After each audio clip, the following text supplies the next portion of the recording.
Morning everyone, it's Trish here from the City of Wyndham Action Group. I haven't been online for a while, so I thought I'd put up a video.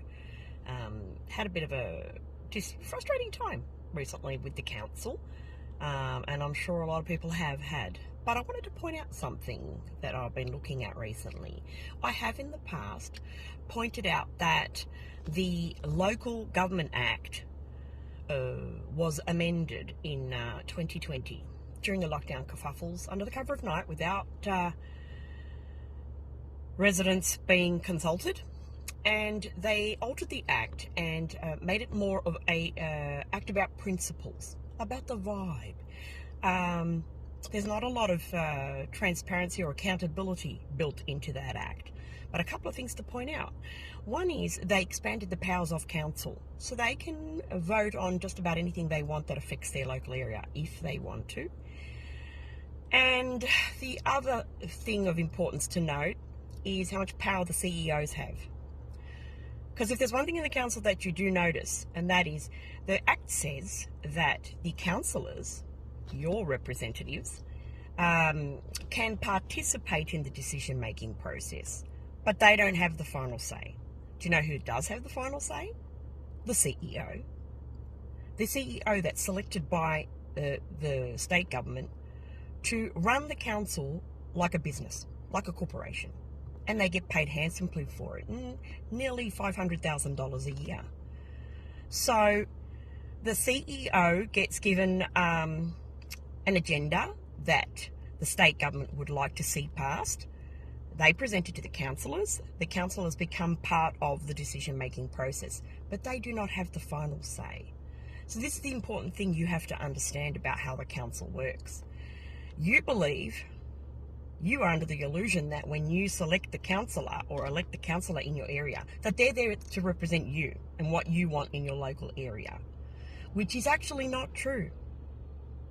They can certainly be part of that decision-making process, but the final say about everything that happens at the council is decided upon by the CEO. That's the person who's controlling it all. Why do they have to have so much power?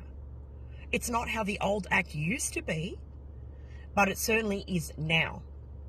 So if there's one thing you need to know about it, it is that if the council decides that they want to pour funds and time into a federal issue, such as a referendum, they can.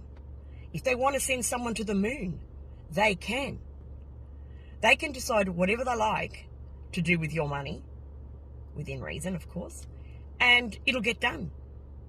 And anybody, so including myself and our group, who've been trying to interact with the council for the last nearly 12 months, can attest. You will know how difficult it is to get an answer out of the council about anything. They certainly don't want you questioning their processes or the decisions that they've made.